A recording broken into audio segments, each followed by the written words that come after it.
I almost walked out of that cinema screening, not because of the film, but because of the person sitting next to me.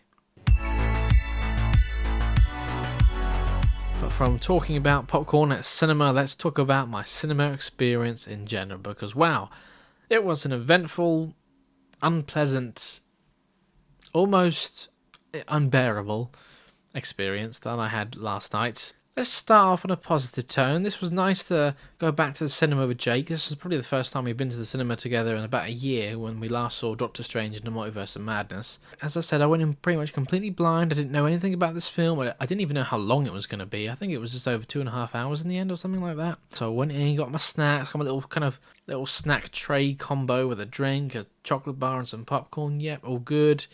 We went into the screen, I think it's either the biggest or one of the biggest screens at my local cinema, and I picked out the perfect seats. It was right in the middle.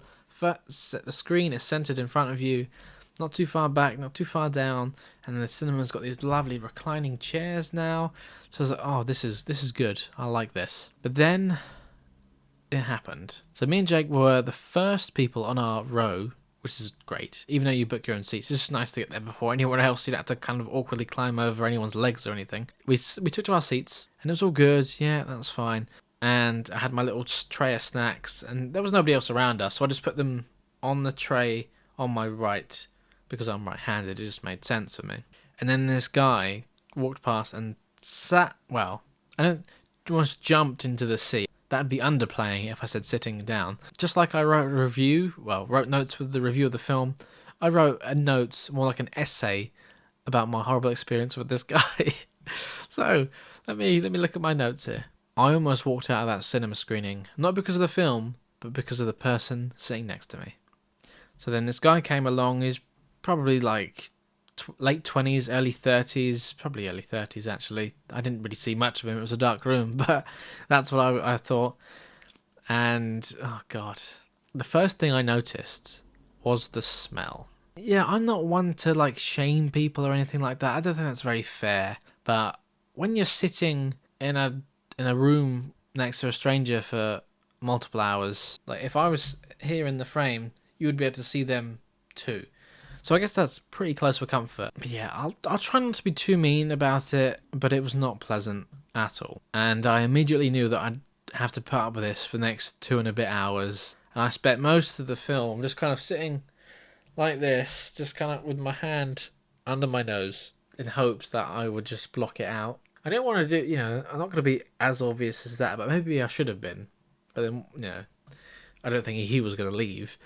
So it was just kind of awkwardly sitting over here, trying to get away from him. It was like body odour and damp clothing and horrible. So before the film even began, he reclined his chair, and instead of laying back like a normal person in a recliner, he kind of turned it into a table. So he kind of sat cross-legged on the chair, got out a picnic from his backpack that he brought with him. I was like, oh no, crunchy foods. Yeah, they were crunchy. He was ripping them open, but okay. The film hasn't started yet. I can let that slide. That's fine. You want to get your snacks ready, no problem. But of course he did it throughout the film.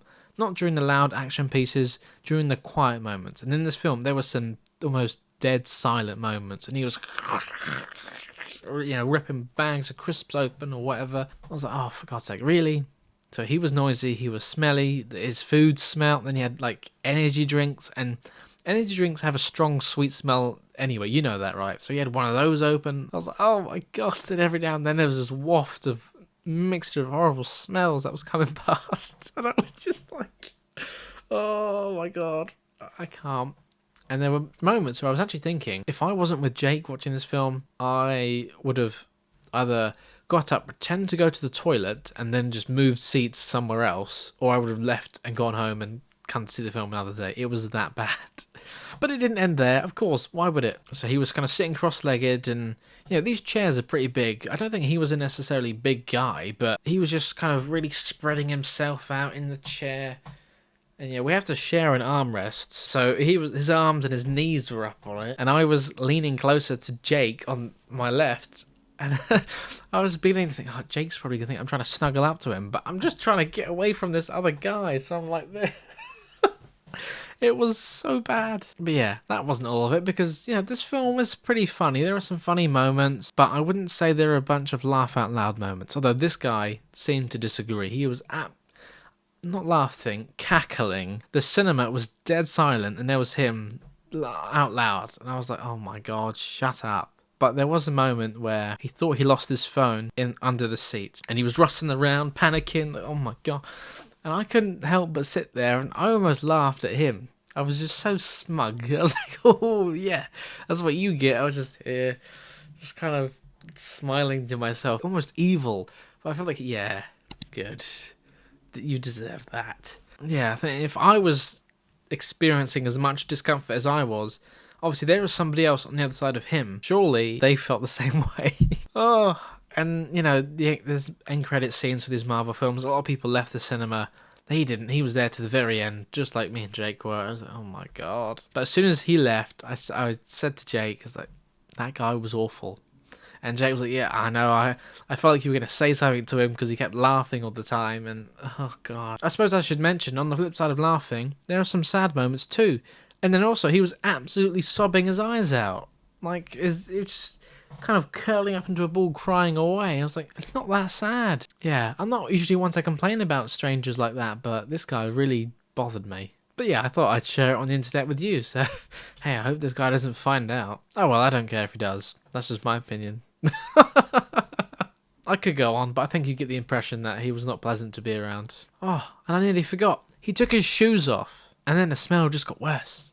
With his bright orange socks, and before he took them off, he was wearing Crocs. So if that doesn't top it all off, I don't know what will. But he was like the worst cinema goer you could create. It's like out of a TV show. It was that comically unfunny, bad and annoying that you think this guy cannot be for real. But I'm pretty sure he was. So yeah, the film was good, but the cinema experience was not. But yeah, I've said enough about that. Thanks for watching this clip from an episode of the Daily Weekly Podcast. Don't forget to watch the full episode, and after that tune into our other YouTube channels as well, because we've got plenty more content for you to enjoy.